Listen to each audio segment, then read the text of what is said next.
Okay, dear students, actually we are considering 4 transactions relating to Gopal's business.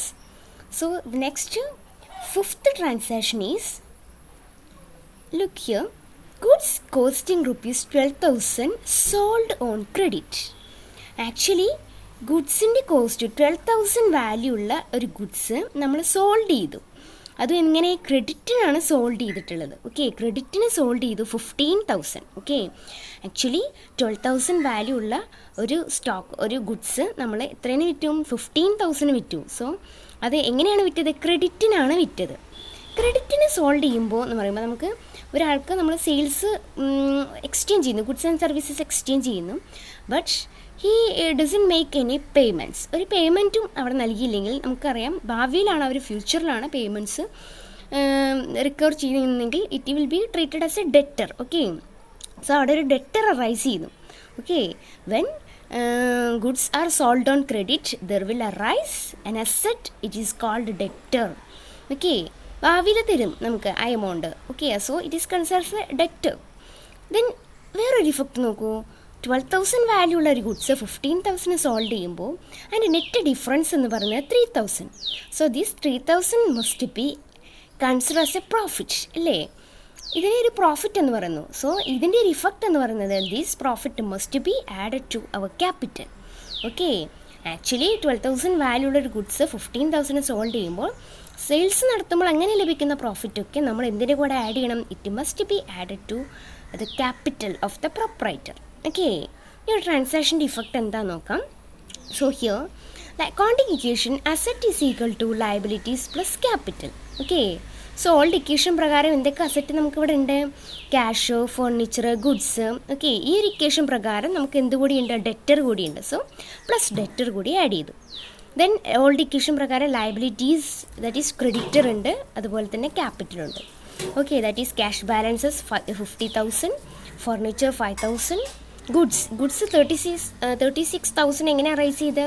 Already നമ്മൾ ആദ്യം purchase ചെയ്യുന്നു, ക്യാഷിന് purchase ചെയ്ത 20,000 value ഉള്ള goods ഉണ്ട്, പ്ലസ് നമ്മൾ ക്രെഡിറ്റിന് പർച്ചേസ് ചെയ്തിട്ടുള്ള ഒരു 16,000 ആഡ് ചെയ്തിട്ടാണ് 36,000. ദെൻ ഓൾഡ് ഇക്വേഷൻ പ്രകാരം ഡെറ്റേഴ്സ് ഒന്നുമില്ല. ദെൻ ലയബിലിറ്റീസ് ഉണ്ട്, നമ്മൾ ക്രെഡിറ്റിന് പർച്ചേസ് ചെയ്തപ്പോൾ 16,000 അറൈസ് ചെയ്തു. Then 75,000 capital. ദെൻ ഈ ഒരു ട്രാൻസാക്ഷൻ്റെ ഇഫക്റ്റ് എന്ന് പറയുമ്പോൾ നമ്മൾ ഗുഡ്സ് സോൾഡ് ചെയ്തു ക്രെഡിറ്റിന്. അപ്പോൾ അതിൻ്റെ ഇഫക്റ്റ് എന്ന് പറയുമ്പോൾ ക്യാഷിന് യാതൊരുവിധ മാറ്റമില്ല, ഫർണിച്ചർ എന്ന് എഫക്റ്റ് ചെയ്യുന്നില്ല. But at the same time ഗുഡ്സിൻ്റെ വാല്യൂ കുറയുകയാണ് ചെയ്യുന്നത്. ഓക്കെ, സ്റ്റോക്കിൽ നിന്നാണ് നമ്മൾ 12,000 വാല്യൂ ഉള്ള ഒരു ഗുഡ്സ് കൊടുക്കുന്നത്. സോ സ്റ്റോക്ക് അത്രയും ഡിക്രീസ് ചെയ്തു. എത്ര? 12,000 ഡിക്രീസ് ചെയ്തു. ഇനി വേറൊരു അസറ്റ് അവിടെ ക്രിയേറ്റ് ചെയ്തു 15,000. ഭാവിയിൽ നമ്മളിത് വിറ്റ ആൾക്കാർ, എക്സ്ചേഞ്ച് ചെയ്ത പാർട്ടീസ് ആ എമൗണ്ട് റിക്കവർ ചെയ്യുന്നത് 15,000 ആണ്. സോ നമ്മൾ അവരെ ഡെറ്ററായിട്ട് ട്രീറ്റ് ചെയ്യുന്നു. So 15,000 is recorded in part of the debtors. Then there is no liabilities relating to this transaction. And at the same time ക്യാപിറ്റലിൻ്റെ കൂടെ നമ്മൾ എന്ത് ആഡ് ചെയ്ത് കാണിക്കണം? എക്സ്ട്രാ പ്രോഫിറ്റ് ആയിട്ട് 3,000. Okay, so the new equation is cash balance 50,000, furniture 5,000, and now the stock is 24,000. Okay, that is 36,000 minus 12,000. Then debtor 15,000 and also creditor 16,000 plus now the capital is 78,000. Okay, ഇങ്ങനെ ശ്രദ്ധിക്കുക. എല്ലാ ഒരു transaction ഇങ്ങനെ എല്ലാ relate ചെയ്തിട്ട് transactions ഒക്കെ ഉണ്ടാകും. ഇവിടെ ശ്രദ്ധിക്കുന്നത് ഗുഡ്സ് സോൾഡ് ചെയ്യുന്നത് ക്രെഡിറ്റിനാണെങ്കിൽ അവിടെ നമ്മൾ എന്ത് അറൈസ് ചെയ്യുന്നു? ഒരു അസറ്റായിട്ടുള്ള ഡെറ്റർ അറൈസ് ചെയ്യുന്നു. അറ്റ് ദ സെയിം ടൈം നമ്മൾ ഗുഡ്സ് സോൾഡ് ചെയ്യുന്ന പ്രോഫിറ്റിനാണോ അതോ ലൂസിനാണോ, എന്താണ് കാര്യം നമ്മൾ നോക്കണം. സോ 12,000 വാല്യൂ ഉള്ളൊരു പ്രൊഡക്ട്സ് 15,000 സോൾഡ് ചെയ്യുമ്പോൾ ആ നെറ്റ് ഡിഫറൻസ് 3,000 ആണ്. അത് നമ്മൾ എന്തിൻ്റെ കൂടെ ആഡ് ചെയ്യണം? ക്യാപിറ്റലിൻ്റെ കൂടെ നമ്മൾ ആഡ് ചെയ്യണം. Okay, then look at the next transaction number 6. Paid ₹1,000 for rent. Okay, rent എന്ന് പറയുമ്പോൾ നമുക്കറിയാം it is treated as an expenses. Rent കൊടുത്തു. എത്ര? 1,000 rupees റെൻറ്റ് കൊടുത്തു. So the effect of the transaction is that firstly it reduce cash. നമ്മളുടെ cash balance എത്ര രൂപ കുറയും? 1,000 rupees ആയിട്ട് റെഡ്യൂസ് ചെയ്യും. ഓക്കെ, സെക്കൻഡ് ടൈം ഇത് നമ്മുടെ ഇതിൻ്റെ എഫക്റ്റ് എന്ന് പറയുന്നത് as the rent is an expenses. Rent, it will be treated as an expenses. Okay, so it result in a loss which decreases the capital. Okay, നമ്മൾ previous പ്രോബ്ലത്തിൽ discuss ചെയ്താണ് expenses increase ചെയ്യുമ്പോൾ capital അത്രത്തോളം കുറയുന്നു. Okay, അത്രയും ആ ക്യാപിറ്റലിൽ നിന്ന് അത്രയും amount കുറയാണ്.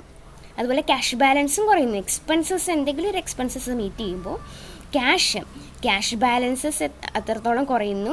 And at same time capital എന്ന് പറയുന്നത് എന്താണ്, അത്രയും ഡിക്രീസ് ചെയ്യുകയാണ് ചെയ്യുന്നത്. ഓക്കെ, സോ അതിൻ്റെ ഇഫക്റ്റ് നോക്കൂ. Asset is equal to liabilities plus capital. So ഏതൊക്കെ അസറ്റ്സ് ഉണ്ട്? Cash plus furniture plus goods plus debt is equal to creditors plus capital.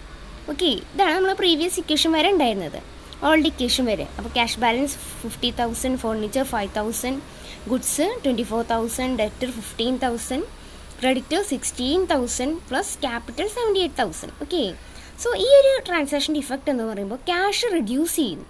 So -1,000. ഇനി ഫർണിച്ചർ, ഗുഡ്സ്, ഡെറ്ററിലൊന്നും യാതൊരു മാറ്റമില്ല, ക്രെഡിറ്റർ യാതൊരു ലയബിലിറ്റിയും വരുന്നില്ല. And at the same time ക്യാപിറ്റലും 1,000 decrease ചെയ്യുന്നു. Okay, so the new equation is cash in hand will be changed to 49,000. Furniture is the same amount, 5,000. Goods and debtors is same amount. And creditor, that is 16,000. And cash balance, that means capital is reduced by 77,000. Okay. Okay, ഇപ്പോൾ നമ്മൾ ഏകദേശം 6 transactions നമ്മൾ discuss ചെയ്തു. Okay, ക്യാഷിനെ purchase ചെയ്യുന്നുണ്ട്, ക്രെഡിറ്റിനെ purchase ചെയ്യുമ്പോൾ അവിടെ creditor create ചെയ്യുന്നു, goods sold ചെയ്യുമ്പോൾ അവിടെ ഒരു ഡെറ്റർ ക്രിയേറ്റ് ചെയ്യുന്നു.